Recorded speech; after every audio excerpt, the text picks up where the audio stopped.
Nós começamos o mês de novembro com a festa de Todos os Santos, depois então finados. No Brasil há uma permissão de se fazer a solenidade de Todos os Santos no domingo seguinte, para dar uma oportunidade para todos os fiéis participarem desta festa, né?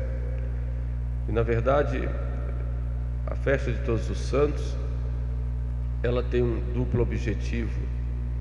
O primeiro, com relação aos santos, porque nós conhecemos os santos canonizados, estão lá no cânon, na lista daqueles que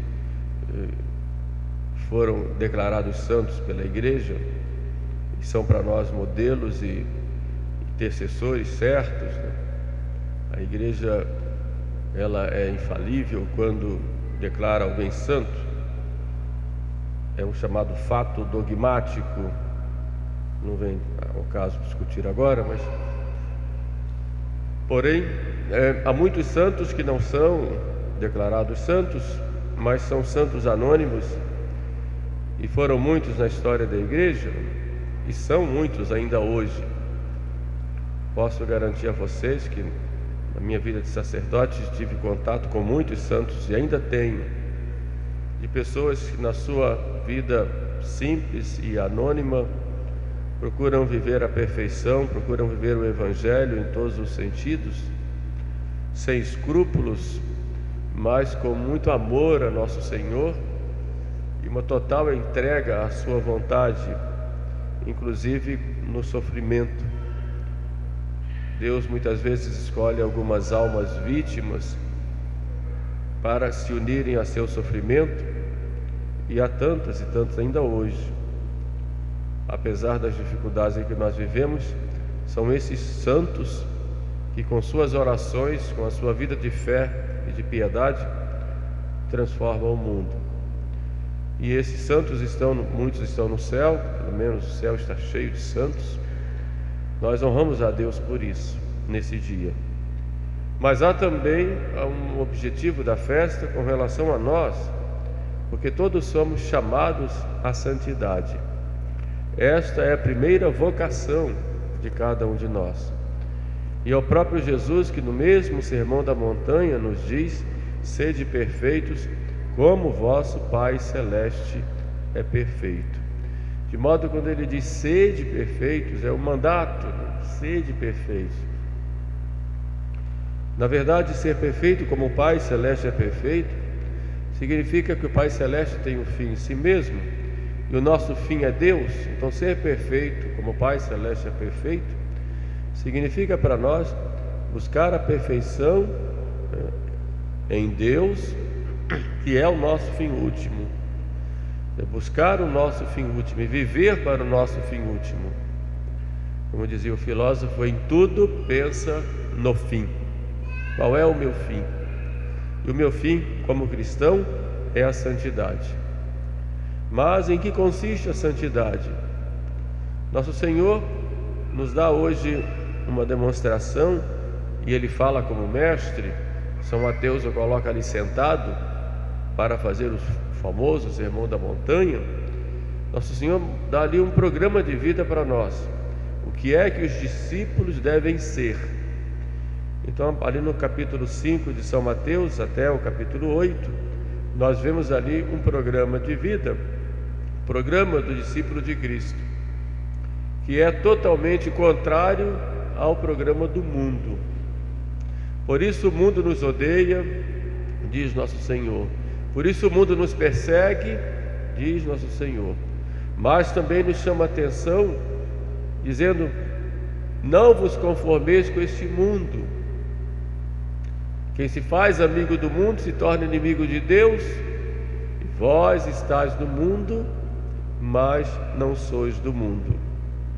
E quando nós falamos do mundo aqui, não é o mundo obra criada de Deus, ou o mundo todas as pessoas, mas o mundo como esta organização de Satanás, desde o início da história, para destruir, se fosse possível, o plano de amor de Deus para com a humanidade.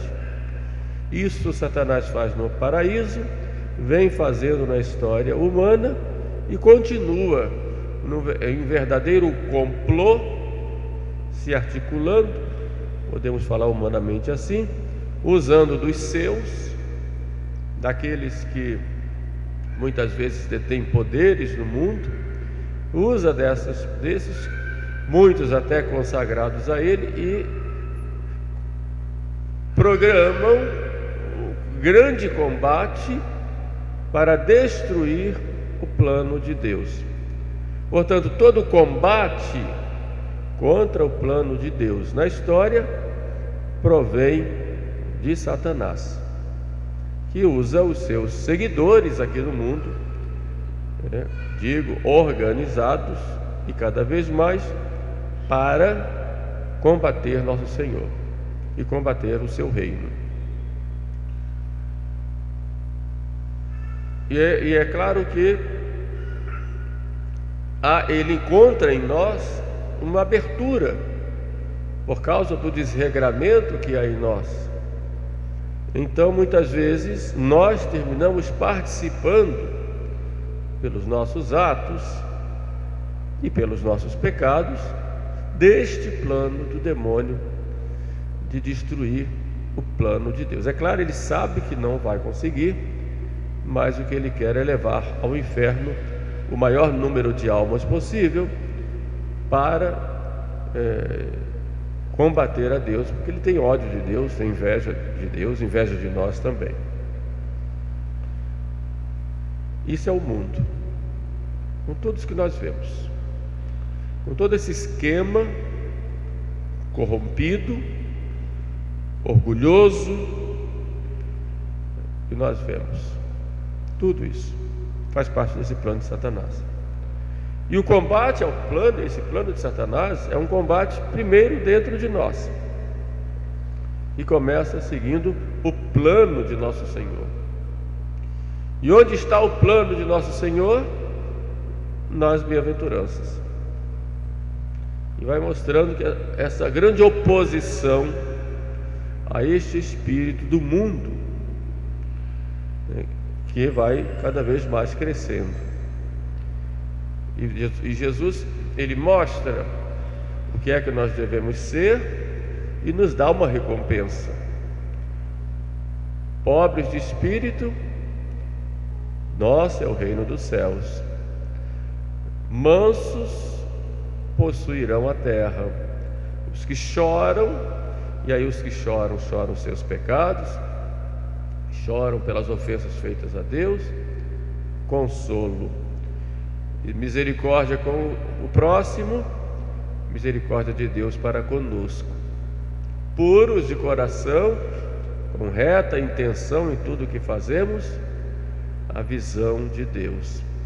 Pacíficos, promovendo a paz, sermos chamados filhos de Deus, como Jesus é filho, que veio trazer a paz, veio pacificar.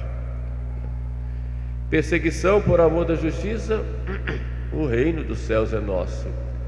Perseguição por causa do nome de Jesus, grande recompensa no céu. Então vocês observem que todo esse programa de nosso Senhor está em oposição àquilo que o mundo ensina. O mundo fala da riqueza, não da pobreza. O mundo fala do olho por olho, dente por dente, não da mansidão. O mundo é injusto. O mundo fala de guerras, totalmente oposto àquelas máximas do Evangelho. Quando vocês ouvirem falar em máximas do Evangelho, vão ali para as bem-aventuranças. Muito bem. Só que essas bem-aventuranças, elas se fundamentam na primeira, e é bem-aventurados os pobres de espírito. E essa pobreza de espírito não significa apenas a pobreza material. Ser pobre de espírito é algo muito maior, e todas as outras bem-aventuranças vêm exatamente daí. Pobreza de espírito, em primeiro lugar, do ponto de vista material, eu ter desapego das coisas materiais, é um espírito de pobre, esse é o sentido. Saber administrar os bens que Deus me deu, não abusar do seu uso, saber usar bem das criaturas, como diz Santo Inácio, tanto quanto elas me conduzem ao meu fim último, e saber abandoná-las tanto quanto elas me afastam do meu fim último.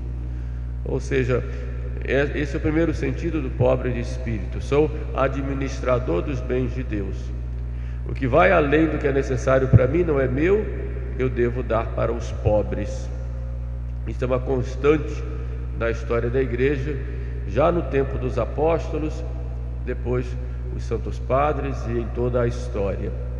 Esse cuidado com os pobres, por isso ser pobre de espírito, mesmo possuindo bens, saber administrá-los bem. Agora tem um outro sentido, que é reconhecer-se pobre, ou seja, reconhecer-se pequeno. E essa pobreza de espírito nos leva àquilo que Jesus diz: quem não se fizer pequeno como criança não entrará no reino dos céus. E ele exige aí uma verdadeira conversão. Se não vos converterdes e não vos tornardes como crianças, não entrareis no reino dos céus. E esse ser pequeno consiste, em primeiro lugar, em ser humilde. A humildade, embora não seja a maior das virtudes, porque a maior virtude é a caridade, a humildade é a base de todas as virtudes e a nutriz, ela que nutre todas as virtudes. Sem humildade, eu não consigo dar um passo no caminho da santidade. Então, se eu quero ser santo, eu tenho que começar sendo humilde. Como disse, é o alicerce da vida espiritual. E em que consiste a humildade? Santa Teresa diz que a humildade é a verdade. Santo Inácio vai um pouco além. A humildade consiste num reconhecimento interior, e esse é o primeiro grau da humildade, segundo Santo Inácio, reconhecimento interior do nosso nada. O que temos nós que não tenhamos recebido, nos diz São Paulo. E se nós recebemos, por que devemos nos gloriar? Aquele que se gloria, completa o apóstolo, glorie-se no Senhor, porque não é aquele a que si mesmo se recomenda que é pessoa grande, mas sim aquele a quem Deus recomenda. Portanto, nós temos que reconhecer que nós somos nada. São Paulo diz que nós somos como esterco, é o nada, lixo, a escória do mundo. Nós temos que reconhecer isso. E nós vamos nos perguntar: será que eu sou humilde? Qual é a minha humildade? Como eu reajo diante das contrariedades, por exemplo, diante das humilhações? Quando, por exemplo, eu sou colocado de lado, quando não sou consultado, quando passo despercebido,